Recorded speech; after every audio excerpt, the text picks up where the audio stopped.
pour le philosophe, en fait, comment est-ce qu'on va définir la décision? Puisque c'est vrai qu'à première vue, on a à la fois on va dire la maturation psychique, qu'elle soit individuelle ou collective, qui va mener vers ce moment où on va trancher.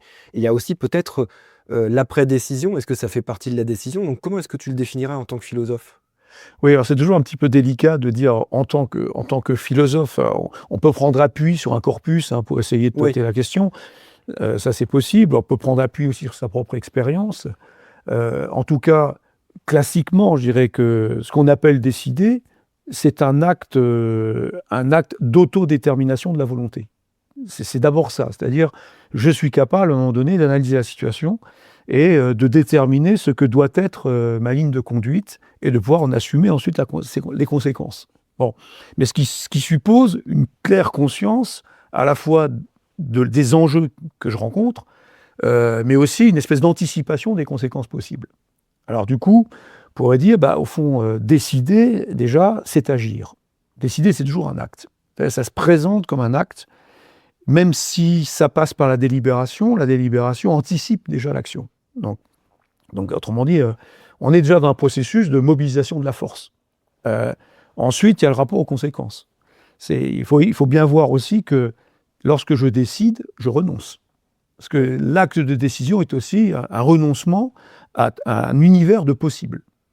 Donc, décider, c'est renoncer, c'est abandonner des possibles.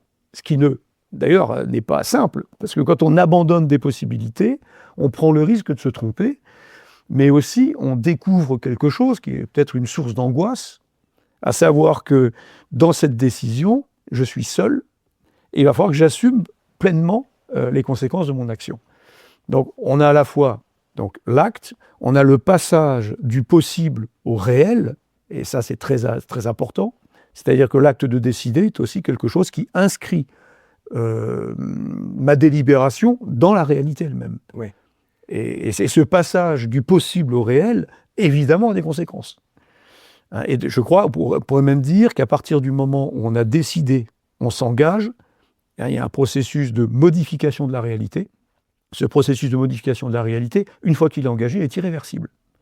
C'est-à-dire, il est irréversible parce que j'ai abandonné d'autres possibilités et qu'un autre scénario s'ouvre, dont je dois après évaluer, encore une fois, les conséquences, et peut-être parfois l'erreur qui les accompagne, en fait, voire la faute, si on est sur un plan moral.